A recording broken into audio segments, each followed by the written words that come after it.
BJP प्रदेश अध्यक्ष महेंद्र भट्ट के एक बयान ने उत्तराखंड की सियासत में फिर से हलचल मचा दी है, खलबली मचा दी है। खास तौर पर बीजेपी की अंदरूनी राजनीति के लिहाज से महेंद्र भट्ट का ये बयान काफ़ी अहम है। महेंद्र भट्ट का बयान ऐसे वक्त में आया है जबकि वो पिथौरागढ़ के दौरे पर हैं और मुख्यमंत्री पुष्कर सिंह धामी दिल्ली के दौरे पर हैं। और इस बयान के कई मायने हैं। मौजूदा दौर में जिस तरीके की सियासत चल रही है और जो समीकरण बीजेपी के हैं, उनके बाद हलचल इस बात को लेकर कि क्या यकीनन अब वो वक्त आ गया है जब भारतीय जनता पार्टी की सरकार कैबिनेट का विस्तार और फेरबदल करने वाली है, या फिर अभी भी ये बयान सिर्फ और सिर्फ कयासों और अटकलों तक ही सिमट कर रह जाएगा। क्योंकि उत्तराखंड बीजेपी में जिस तरीके से हलचलें चल रही हैं वो इस बात को लेकर है कि लोकसभा का चुनाव कैसे बड़े अंतर के साथ जीता जाए। दूसरी ओर पार्टी में जो कार्यकर्ता हैं, जो नेता हैं, उनको उम्मीद है कि पार्टी अब उनको दायित्व देगी, सरकार दायित्व देगी। लेकिन सवाल इस बात को लेकर कि ये दायित्व कब दिए जाएंगे, इस पर महेंद्र भट्ट ने यह कहा है कि दायित्व बंटवारे को लेकर चर्चा हो चुकी है और जल्द ही इसका फैसला भी हो जाएगा, यानी लिस्ट जल्द ही आ जाएगी। एक बार फिर यह बयान आया है।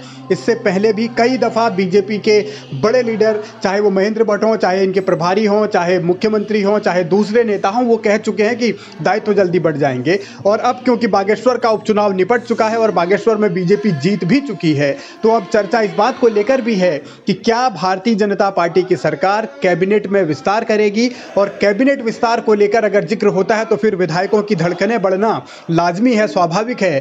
खासतौर पर उन विधायकों की धड़कनें बढ़ी हुई हैं जिनकी चर्चा है कि उन्हें सरकार में मौका मिल सकता है, यानी उन्हें कैबिनेट मंत्री या कैबिनेट में शामिल किया जा सकता है। तो इसको लेकर अब महेंद्र भट्ट ये कह रहे हैं कि कैबिनेट विस्तार पर भी मुख्यमंत्री ने आलाकमान के साथ दिल्ली प्रवास के दौरान चर्चा की है और इसके बाद जल्द ही फाइनल डिसीजन ले लिया जाएगा कि कौन से विधायक को मंत्री बनाया जाएगा। लेकिन धड़कनें उन मंत्रियों की भी बढ़ेंगी जो मंत्री कैबिनेट में फिलहाल मौजूद हैं, क्योंकि बार बार ये चर्चा होती है कि धामी अपनी टीम से इतने खुश नहीं हैं। कुछ मंत्रियों की परफॉर्मेंस से न धामी खुश हैं और नहीं दिल्ली का आलाकमान खुश है। इसीलिए धामी जिन विधायकों को मंत्री बनाना चाहेंगे उन्हें बनाएंगे और जिन्हें हटवाना चाहेंगे कैबिनेट से उन्हें हटाएंगे। यानी बड़ा फेरबदल सरकार में देखने को मिल सकता है। महेंद्र भट्ट के बयान से ये संकेत जरूर मिले हैं। एक बार फिर मैं दोहराऊं कि महेंद्र भट्ट ने यह कहा है कि दिल्ली प्रवास के दौरान जो उत्तराखंड के मुख्यमंत्री हैं पुष्कर सिंह धामी, उन्होंने कैबिनेट विस्तार और दायित्व बंटवारे को लेकर